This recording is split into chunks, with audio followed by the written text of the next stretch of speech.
podcast focused on trends shaping the future of manufacturing. I'm Alexandria Burek, your host, here with A.W. Schultz, two thought leaders with a passion for people and manufacturing. Today and every episode, we are diving deep into the advancements, sustainable practices, and dynamic changes transforming how we produce everything. And now welcome Alexandria Burek and A.W. Schultz. Hey everybody, welcome to Factory of the Future. I'm here with A.W. Schultz and I'm Alexandria Burek. Today what we're going to be talking about is a blend of A.W.'s study on instructional design and kind of some inspiration and kind of parallels with what I'm working on in my day job about providing an educational course on all things vehicle maintenance. So I'll let A.W. kick it off and get into the scholarly take and kind of some real life applications on his end. And then I'll be glad to kind of give you guys a hot take on how I've approached this and see where this goes. Yeah, well, thanks, Alexandra. And it's probably a popular topic with me right now because one of the things, we talked about. A few months ago. I was in Africa doing some workshops, and it's always been something that, as I've been doing these trainings for over the years, particularly in the maintenance and reliability sections, is I want a captive audience. And I realize that when I do presentations, I hate when someone says death by PowerPoint, but it's sometimes that's absolutely true, is to find ways to engage the audience, and especially an adult audience. That's where I like to circle myself around. And professional at that. Yeah. Yeah. And I'm always trying to find ways to engage them. And one of the things I found out, the psychology of it, is when you're working with adults, and I believe it's humans for that matter, you need to have them do something different every 10 minutes. So engage them. Mm-hmm. So it might be posing a question, or have another activity, or taking a break, or something of that manner. But just not having them sit there and just benign, not doing anything. Yeah.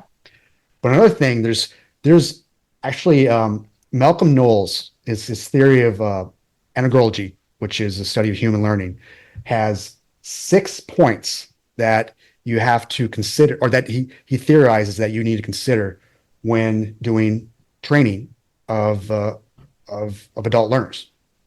One, adults want the need to know. They don't like being somewhere where they don't want to be. Unfortunately, there's some cases, we talk safety or other things like that, repetitive things that they have to go through every year. But if you can make it fun, that's the better part. They have to have a self-concept. And I'm reading these off the way. I don't have them memorized. So understanding why they're there, what's in it for them.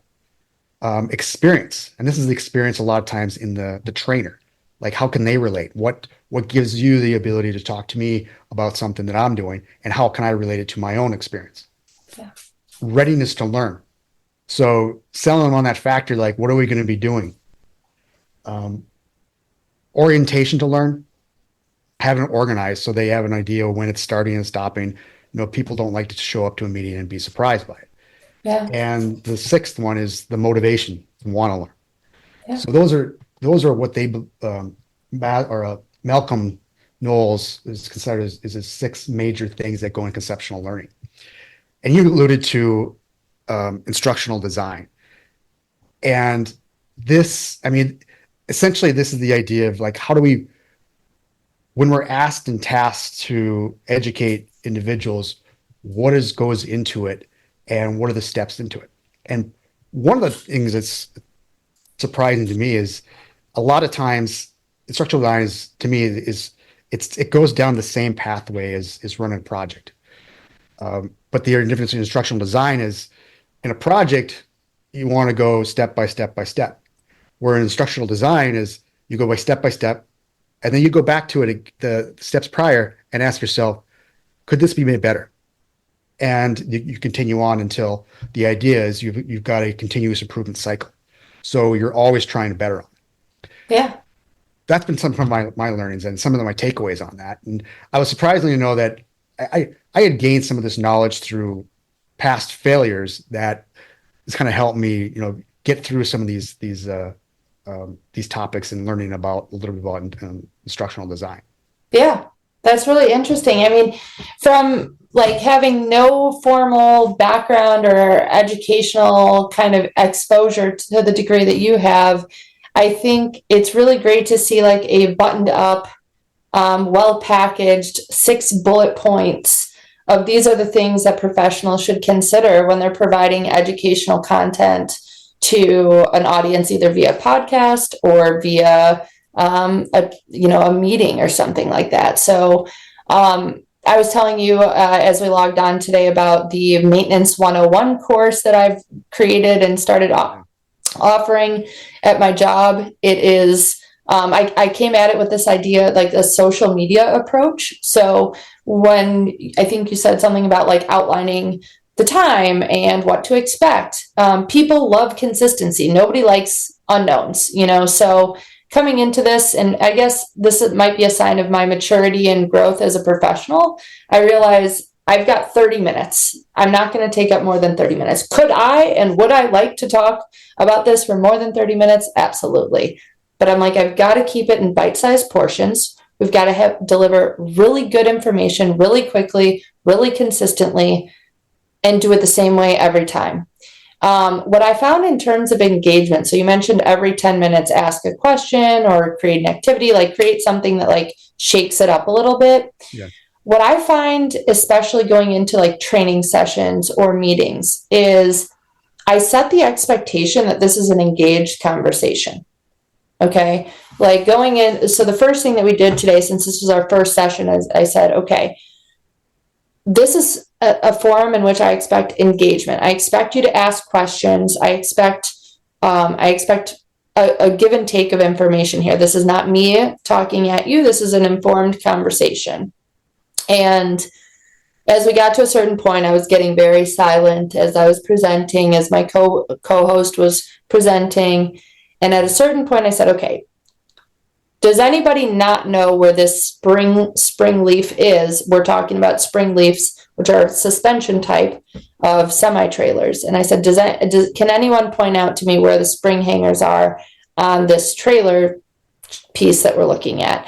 And I did finally get somebody to say, I don't know where they are. And it's like, okay, good, because there's probably plenty of other people that also don't know, but aren't willing to say that. So then we were able to point that out. We were able to have all these other kind of subset of the conversations. But with regards to the design of our class and the course that I'm running, I decided to take the social media approach. So I said, okay, we're going to do the same topic.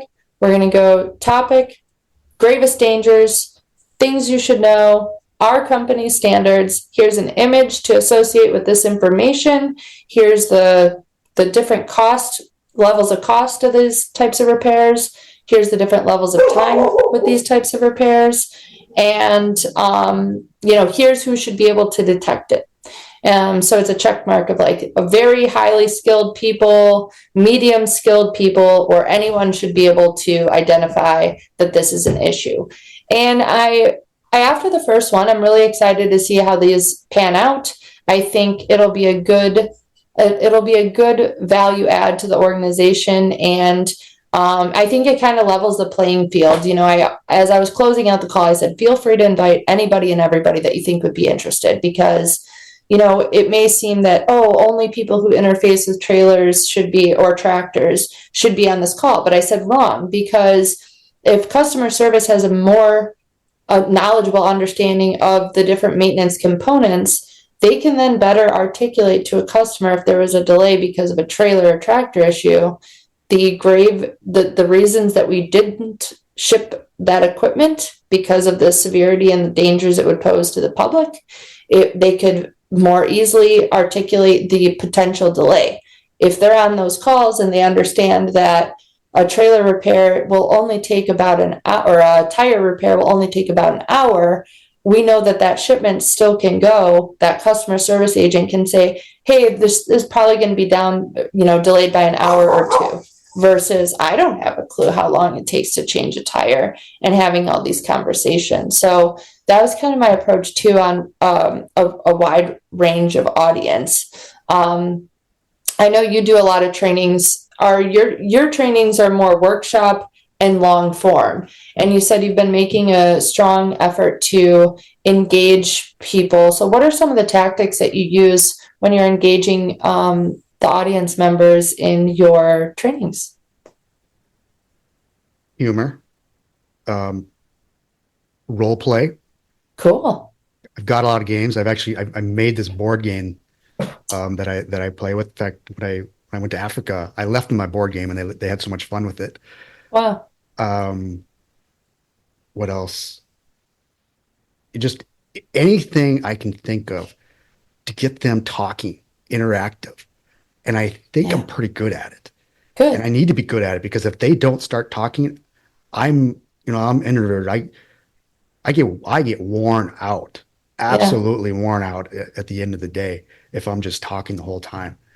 The best part, especially when I start talking about maintenance planning and scheduling, or especially in manufacturing or some of the lean tools, that stuff's exciting me, because if I can't do anything, I can at least revert back to some of my stories. Yeah. And usually some of my stories are pretty, they're all full of failures. So I've got lots of those. So they like hearing that.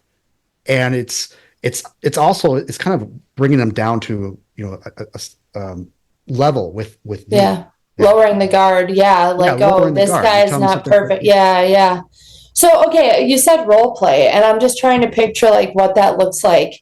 Do you have any examples or like specific scenarios of like, walk us through like what a role play would be in this, the context of this training topic?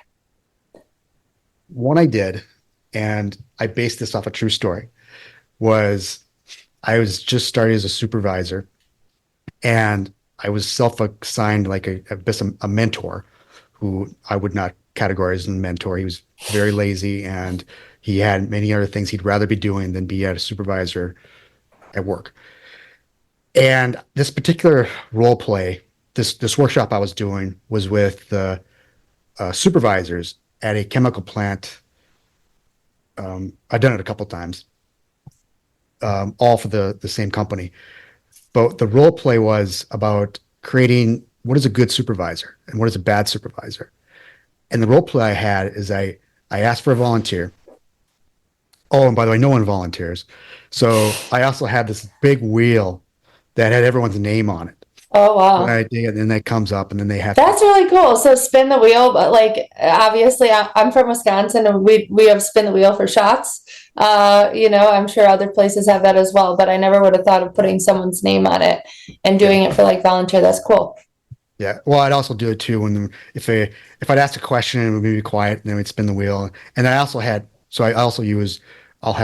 I'm jumping around, but it's if it lands on like, instructor has to tell a joke, or you get 5 extra minutes of break time or something. That's really cool. That's really cool. I don't think a lot of people would think of that. I never would have thought of that myself. Yeah. But again, I was motivated because somebody told me it was boring. So I took anything out of there trying to make it more exciting. Yeah. Back to my story. Sorry, disrailing here. Is I based it off of him, and I pretended I was a supervisor, and we role played an interview.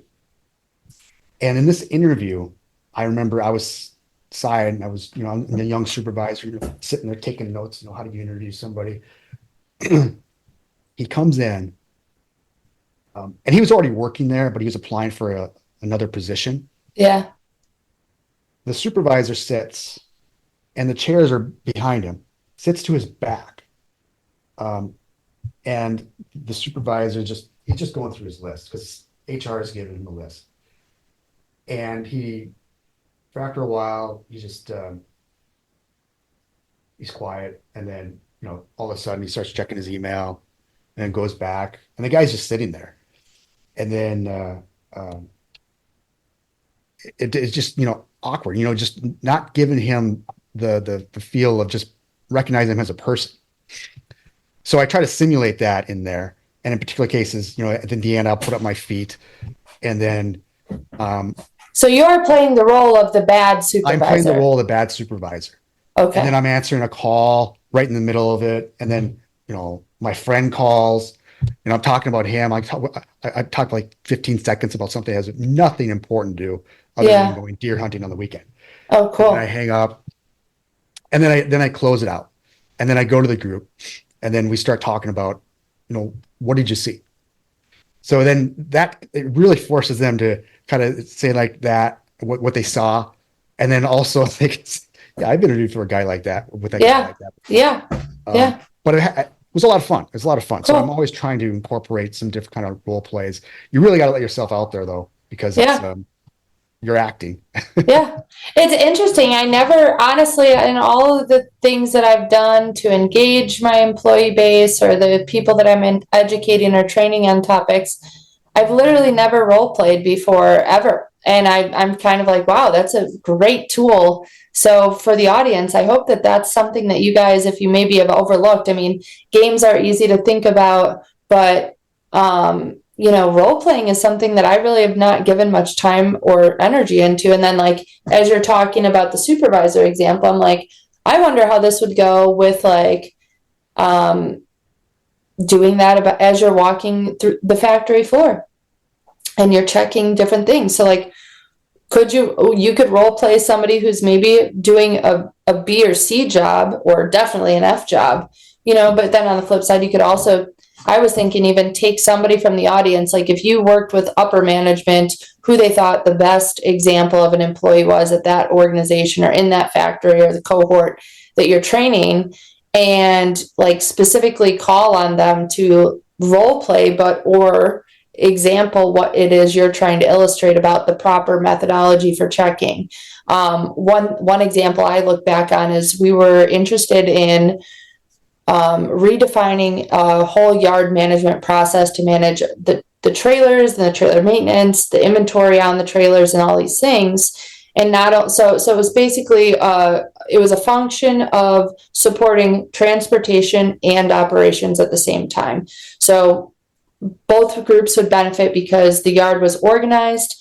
It was based on Lean 5S methodology, so reduction of waste and kind of clutter. Things were where they were supposed to be in an organized fashion, where everybody on equal sides, equal teams knew where to go and how to look for things.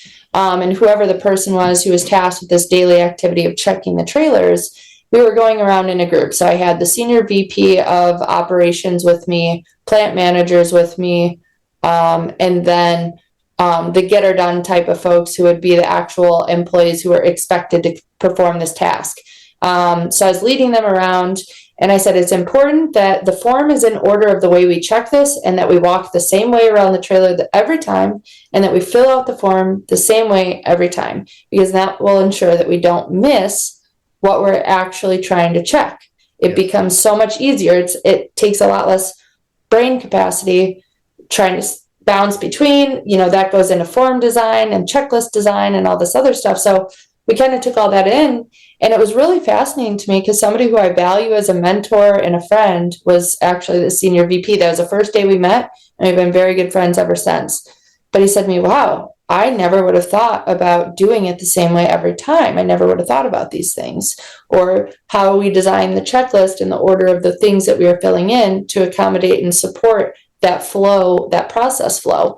And, those are some of the things I think if I was in the audience, I would be taking away from this topic today. Engage your team.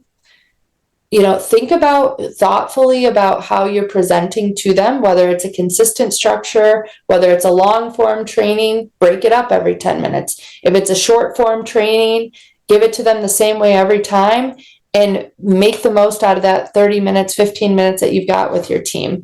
If you're doing long form, engage the group by doing the role play or having somebody else present who's considered an expert, but also a peer of the group that you're working with. These are all the different things that I think as leaders we can bring to our organizations and our teams that just are maybe more soft skills, or maybe they're not directly quantitatively valued, but qualitatively they have exponential effects on kind of the aura and the group performance. Yeah, That's what I'm thinking. I mean, you're nailing it right on the head, because you think about it, you're doing the training for a reason. And if you're good and care about what you're doing, you can certainly just go and, administer the training and check off the box. But if you want them to come away with value added, and you want them to come back, and by the way, when you do good trainings, they might ask you to do it again. Those are the takeaways. And certainly training's, it's inevitable. It's part of manufacturing. It's part of everything. It's part of supply chain. It's everyone's goes through it. There's many different types of it, but if you find a way to engage them and have them walk away with something of value, that's a plus on you.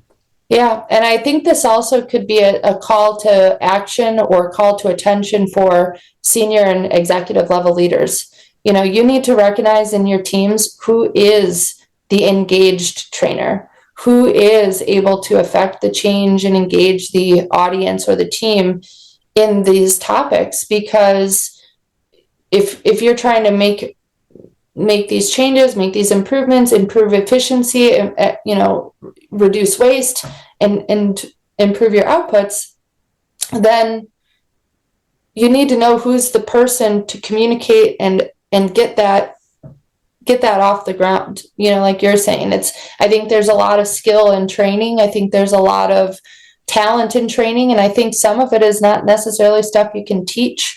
It's something that somebody has to have an inclination and an aptitude for, and a passion for, continually improving, as you talked about earlier. I think that's been a great topic for us today. And I'm going to ask, are we clocking out here? Alexander, we're clocking out here like finished goods. All right, let's get out of here. All right. Thank you. This is Factory of the Future, and we are out of here like finished goods. Stay tuned for our next episode of Factory of the Future, where we're exploring groundbreaking techniques and behaviors that are reshaping industrial landscapes. Don't forget to subscribe and leave us a review and help others discover the cutting-edge insights transforming manufacturing as we know it.